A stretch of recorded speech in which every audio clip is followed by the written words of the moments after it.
안녕하세요. 반갑습니다. 이재진의 주식전략실입니다. 오늘 주식전략실에서 준비한 주제는 1월 대폭락, 저점은 이때입니다. 그때 전부 올인하세요 라는 내용으로 오늘의 영상을 준비해봤습니다.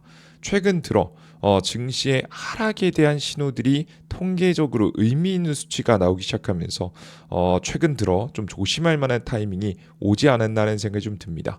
뭐 무조건 하락한다 이런 얘기는 아니고요. 우리가 하락이 나올 수 있을 만한 가능성이 높아졌으니 전략적으로 현금 비중을 늘리고 오히려 저점 타이밍에서 매수할 수 있을 만한 전략을 취해보자라는 이야기입니다. 절대 하락을 조장하고자 하는 이야기가 아니니까 여러분들께서 영상 시청하시면서 객관적인 정보 지표로만 활용해 보시면 좋을 것 같습니다. 자, 그럼 본격적으로 이야기를 좀 시작해 볼 텐데요. 영상 시작에 앞서서 항상 감사한 분들이 있죠. 우리 구독자분들인데요. 벌써 이제 11만 2천 명의 구독자분들께서 구독 버튼을 눌러주고 계십니다. 항상 감사한 마음을 되돌려드리기 위해 다양한 무료 자료집도 나눠드리고 있죠. 이번에 준비한 자료집은 로봇 자료집입니다. 로봇 공급망 자료집이고요. 주기적으로 업데이트해서 추가적인 정보를 계속 내어드릴 거예요.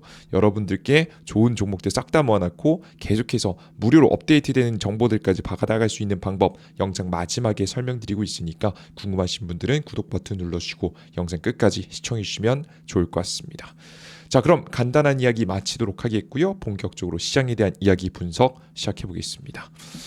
자, 일단 우선 왜 뜬금없이 하락에 대해서 이야기하느냐, 여러분들께서 의문이실 겁니다. 저 또한 증시는 중장기적인 상승세 2016년도에는 결국 상승의 흐름이 나올 가능성이 높다라고 봤기 때문에 여러분들께 지속적으로 올라갈 것이다 라고 설명을 해드렸는데, 그렇게 올라갈 거라고 설명하는 사람이 왜 그러느냐, 여러분들께도 의문이겠죠.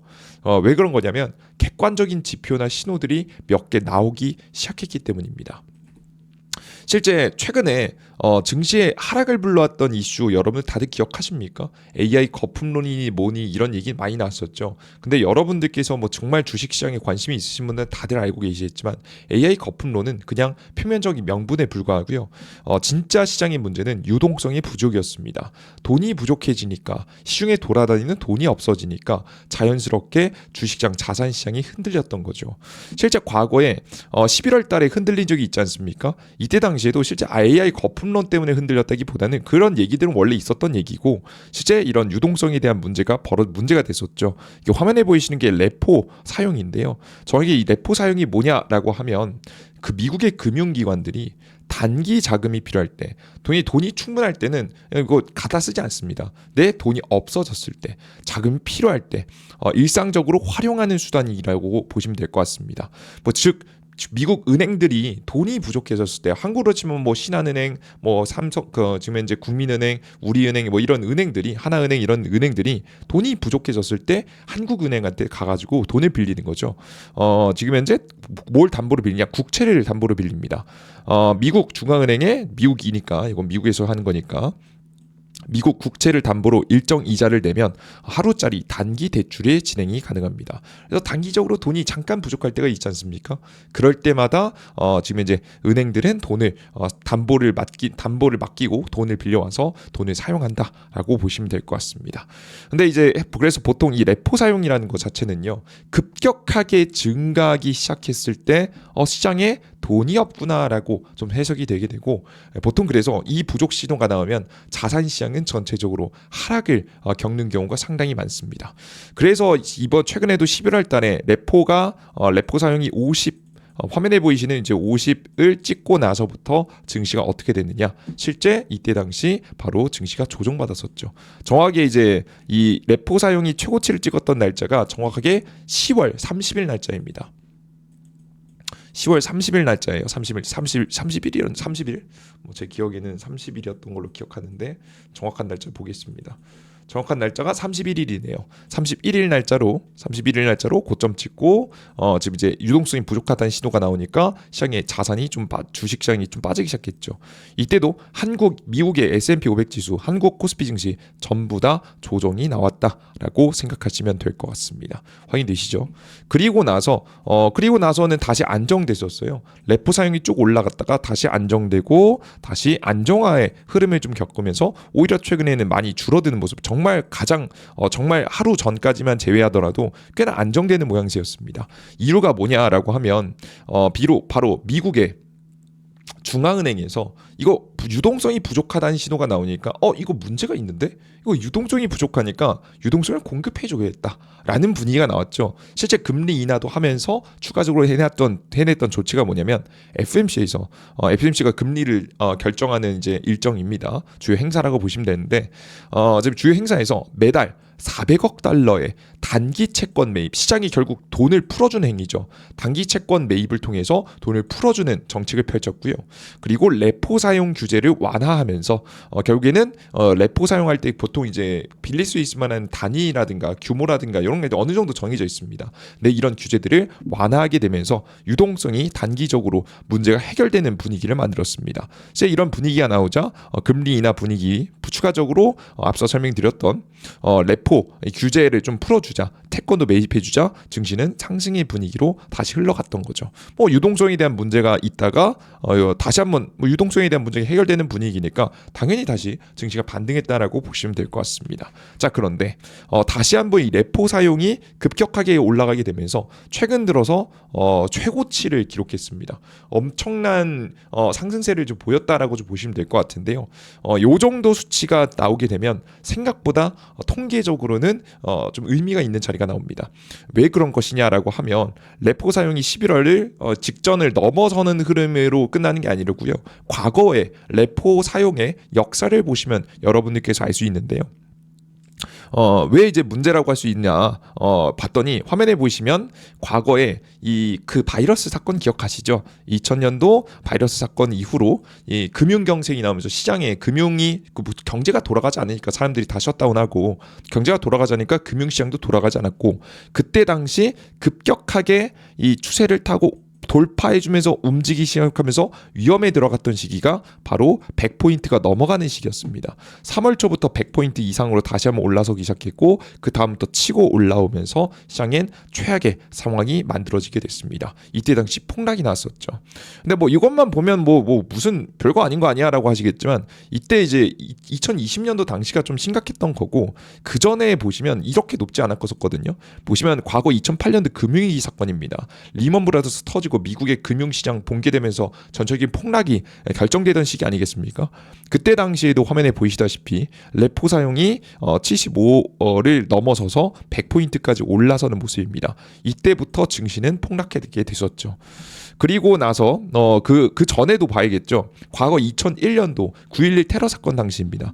9.11 테러 사건 당시에도 금융 시장이 경색되면서 시장에 문제를 불러오지 않았습니까? 그때 당시도 폭락이 잠깐 나온 적이 있었죠. 이때 당시도 75 정도를 살짝 넘어서는 흐름들이 나와줬습니다. 확인되시죠?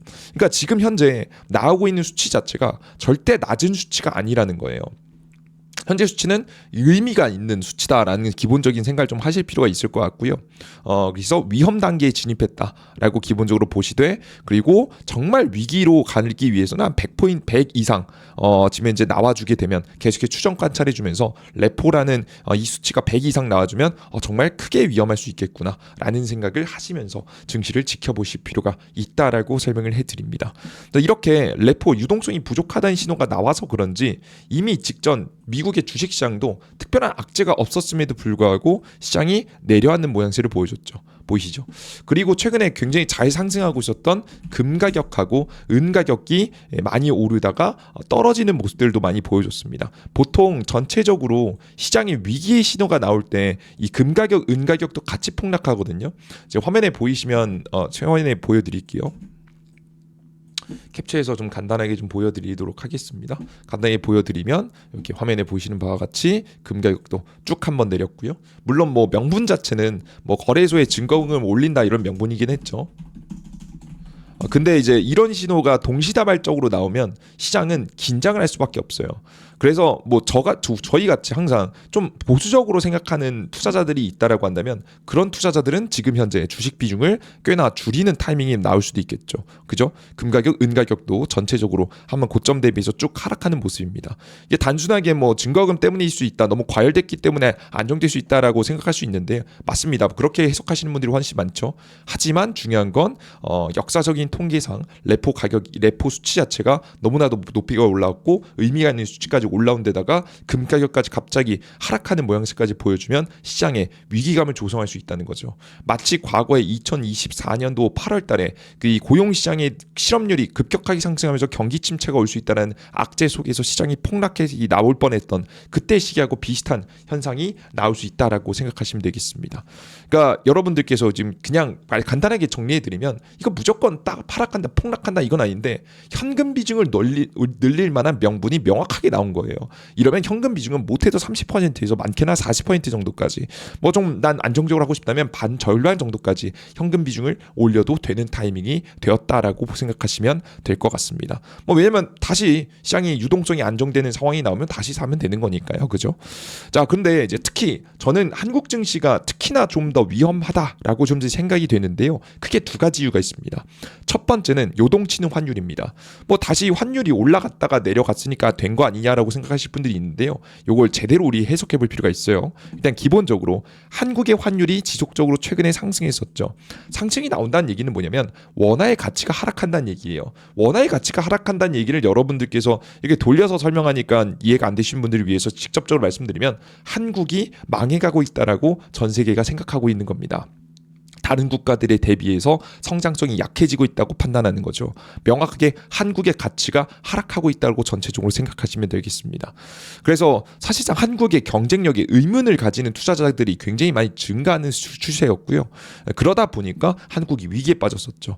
물론 정부가 적극적으로 다양한 정책들을 통해서 연기금이라든가 아니면은 정부 정책 세제 혜택을 준다라고 하면서 글로벌 자금들을 다시 국내로 들어올 수 있을 만한 상황을 만들게 되면서 환율이 일부분 안정되긴 했습니다. 국가가 개입하면서 안정됐는데요. 근데 여러분들께서 잘 생각해 볼 점은 이렇게 생각할 수도 있겠죠. 국가가 개입을 해야 안정될 만큼 시장 상황이 녹록치 않다. 분명히 한국의 환율 시장에 문제가 있고 한국의 경제 상황에도 일부 문제가 있다는 걸 인지하실 수가 있습니다. 한국의 수출이 역대급 최고치를 기록한 거 그건데 그건 기록했는데 이거 말도 안 되는 소리 하는 거 아니야라고 생각하실 분이 있는데 여러분 기억하세요. 한국의 수출이 역대급으로 고점을 기록한 건 맞는데요. 그 돈들이 한국으로 들어오지 않고 있습니다. 지금 물론 지금 이제 현재 정부가 열심히 대기업들을 설득해서 최대한 국내로 들어올 수 있는 내용들을 계속해서 주문하고 있긴 한데요. 분명한 건 이미 글로벌 기업들이 다 해외 투자를 늘리고 있죠. 미국 내에서 생산하지 않으면 관세를 때린다고 하니까 과거 같이 돈 벌어서 한국에 들여와서 한국에 공장 짓는 게 아니라 해외에 돈 벌지만 해외에 돈을 쓰는 구조가 나오고 있잖아요.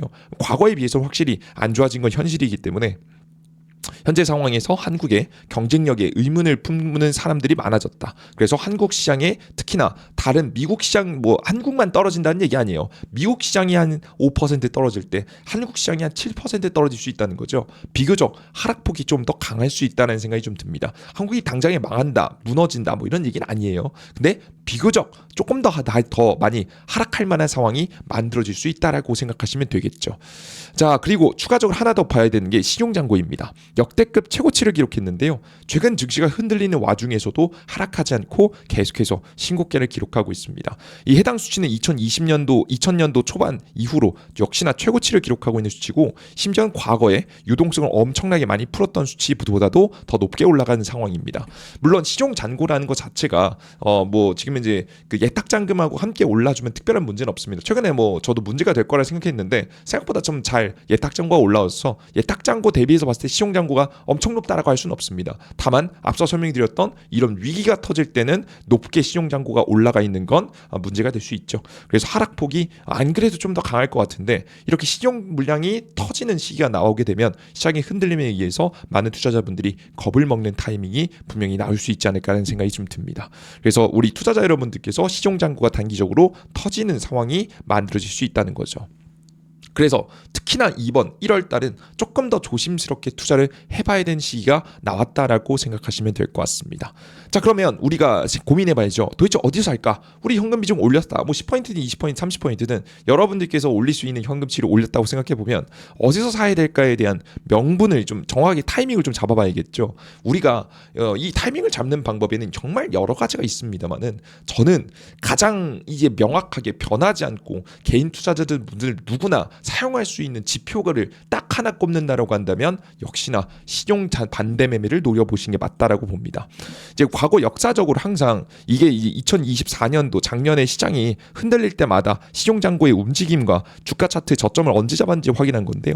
화면에 보시면 이 신용잔고가 꺾이기 시작하는 구간부터 시작해서 마이너스 12%, 뭐 이건 정확한 수치는 아닙니다. 12% 부근이라고 생각하시면 좋습니다.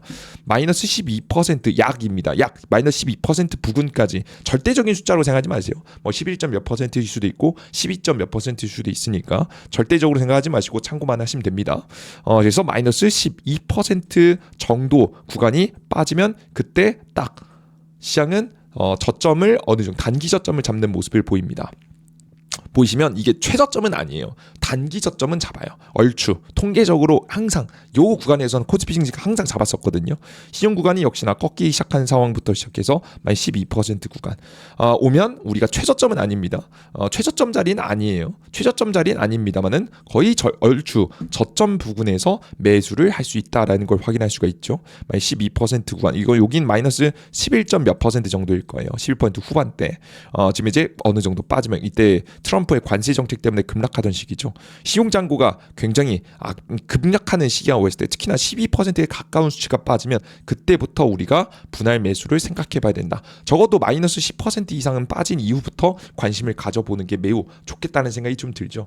물론 무조건 뭐 폭락이 무조건 나오는 건 아니기 때문에 뭐 갑자기 뭐 이러다가 연방준비위원회 미국 중앙은행이 진짜 이거 심각하네. 우리 미국 채권 매입 더 많이 하겠습니다. 라고 막 긴급 조치를 발표하면 뭐 금방 뭐 안정화될 수도 있긴 한데요. 정말 특별하게 그렇게 바로바로 대응하는 정책이 나오는 게 아니라면 이렇게 한번 빠질 만한 구간을 만들어갈 수 있으니까 우리 투자자 여러분들께서는 만약에 대비하시면서 현금 비중을 일부 올려두시고요. 그리고 떨어질 때에 대비해서 신용잔고 마이너스 12% 구간은 머릿속에 꼭 기억하시면서 투자를 이어가시면 훨씬 더 좋은 투자를 할 수 있을 거라는 말씀을 한 번 더 정리해 드리겠습니다. 이해되셨죠? 좋습니다. 제가 이제 목이 좀 상태가 좀 딱 보셔도 안 좋죠. 안 좋은 가운데에서도 오늘 1월 1일인데 영상을 만들까 말까 항상 조금 어떤 영상을 만들어 드릴까 좀 고민도 하고 했는데 이 이야기를 안 하고 가면 찝찝해서 넘어갈 수가 없을 것 같았습니다. 그래서 확실히 통계적으로 의미가 있는 수치가 나온 만큼 무조건 폭락한다 이건 절대 아니라고 설명드렸죠. 대비를 해서 나쁠 건 없다. 그래서 우리는 대비를 해놓자라는 생각으로 해당 영상을 생각해 두시면 될 것 같고요. 가끔 이제 중요할 때마다 까먹습니다. 저장해 두세요. 해당 영상은 저장해 두셨다가 필요하실 때마다 진짜 그때 당시에 닥치면 여러분들께서 대비하신다 생각하시면서 여러분들께서 도전해 보시면 될 것 같습니다. 이해되셨죠? 좋습니다. 이 기준 자체는 여러분들께서 정말 의미 있게 그래도 제가 과거 역사상 통계적으로 의미 있는 이야기들만 전달해 드린 거니까요. 정말 오해 없이 정보로만 잘 받아들이셨으면 좋겠습니다. 앞으로 여러분들께서 이 업데이트되는 내용이 좀 궁금하실 수도 있을 것 같아요. 난 업데이트되는 내용이 궁금하다라고 하시는 분들은 여러분들께서 댓글창에 난 추가적으로 더 많이 해줬으면 좋겠다. 업데이트 해줬으면 좋겠다 라고 하시는 분들은 댓글창에 응원의 댓글 아무거나 뭐 달아주셔도 됩니다. 난 업데이트가 필요합니다 라든가 어떻게 추가적으로 더 많은 주기적으로 일주일에 한 번씩 이런 시장에 대한 이야기가 궁금하다라고 하시는 분들은 댓글창에 달아주시면 댓글에 응원이 확인이 하고 싶으신 분들이 많으면 제가 또 해당 내용을 확인하고 매주 영상 올려드리는 쪽으로 방향성을 좀 잡을 수 있도록 하도록 할 테니까 필요하신 분들은 꼭 많이 달아주시면 좋을 것 같습니다. 따봉 버튼도 함께 잘 눌러주세요. 좋습니다. 간단하게 여기까지 여러분들께 설명 드렸고요. 여러분들께서 추가적으로 우리 구독자분들께는 추가적인 도움도 많이 드리고 있죠. 특히나 어디서 이재진의 무료 이제 어플리케이션에서 더 많은 도움 드리고 있습니다. 어디서 받을 수 있는 정보들이라든가 자료집들 받을 수 있느냐라고 하면 이번 특히나 저점 구간이 나왔을 때 저점에서 로봇 관련 종목들 딱 잡으면 너무나도 좋겠죠. 이 로봇 관련 종목들 어떤 종목들이 궁금하다, 어떤 종목인지 궁금하다라고 하시는 분들은 구글 플레이 스토어와 앱 스토어에 이재진이라고 검색하시면 됩니다. 제 무료 어플리케이션이 나오거든요. 당연히 100% 무료고요. 설치 버튼 누르시면 되고요. 심지어는 핸드폰 번호 개인정보 필요 없습니다. 그냥 100% 무료로 이용하시면 돼요. 가끔 가다가 유튜브 채널 영상 보시다 보면 다른 영상들 보면 어디로 문자 보내세요, 어디로 뭐 하세요, 뭐 설문조사하는 척하면서 여러분들 개인정보 가져가신 경우 있죠. 그럼 굉장히 높은 확률로 여러분 개인정보가 불법적으로 판매단입니다. 이게 불법적으로 개인정보 뭐 난 괜찮다 하신 분들이 있는데 그거 하면 스팸 전화, 스팸 문자 그런 거 오는 게 다 그런 것들 때문에 오는 거거든요. 그래서 여러분들께서 정말 조심하실 필요가 있습니다. 요즘 개인정보 정말 유출 사태 심각하잖아요. 그래서 저는 개인정보 빼버렸습니다. 그냥 없이 사용할 수 있게 어플리케이션 운영하고 있고요. 어플리케이션 다운로드만 받아보시면 바로 이용할 수 있습니다. 해당 어플리케이션 다운로드 받고 나서 제가 글을 올릴 때마다 바로바로 뭐 다양한 글을 올려드리는데 다양한 정보 올려드릴 때마다 바로바로 보고 싶으신 분들은 어플리케이션 받자마자 푸시 버튼 설정이 있습니다. 설치 버튼, 푸시 버튼 허용 설정해 두시면 제가 뭐 매일매일 급등 가능성이 높아 보이는 단기 급등 추천 종목들이라든가 아니면은 뭐 지금 이제 공직을 중간 뭐 위에서 두 번째 있는 이런 자료집들 업데이트 될 때마다 알려드리고 있습니다. 2026년도 로봇 산업 핵심 자료집 이번에 만들어 놓은 거거든요. 앞서 보여드렸던 자료집이죠. 해당 자료집도 받아가지고 싶으신 분들은 이 어플리케이션에서 받아가시면 됩니다. 그리고 그 이외에 시장에 대한 정보도 드리는데요. 시장에서 해외 증시 분위기부터 시작해서 전일자 급등 종목과 관련된 이슈와 관련된 종목들 그리고 오늘 아침에 주요 뉴스와 관련된 종목들 시장에서 어떻게 대응해야 하게 될지 여러분들께 제 매일 업데이트해서 올려드리고 있으니까 해당 내용도 확인해 보시면 좋을 것 같습니다. 좋습니다. 여기까지 여러분들께 시장에 대한 이야기 마무리해 보도록 하겠고요. 필요하신 분들은 어플리케이션까지 다운로드 받으셔서 다양한 정보들 업데이트 받아가시면 좋을 것 같습니다. 자, 혹시나 걱정하신 분들이 위해 말씀드리면 저희는 정부의 금융감독원과 금융위원회 정식 인가를 받은 투자 자문업체라고 보시면 될 것 같고요. 여러분들께서 걱정하실 부분은 전혀 없는 안전한 업체니까 여러분들께서 안전하게 무료로 정보 많이 얻어가 보시면 좋을 것 같습니다. 좋습니다. 여기까지 오늘의 영상 마무리해 보도록 하겠고요. 다음 영상에 보다 더 유익한 내용과 함께 찾아뵙겠습니다. 앞서 설명드렸던 대로 주기적인 시장에 대한 정보가 궁금하신 분들은 댓글에 응원의 댓글 많이 달아주세요. 그러면 제가 그 내용 확인하고 더 많이 평소보다 더 많이 달아주셨네 라고 하면 다음 주에도 계속해서 업데이트해서 내어드리도록 하겠습니다. 좋습니다. 여기까지 마무리하겠습니다. 모두 수고하셨습니다. 감사합니다.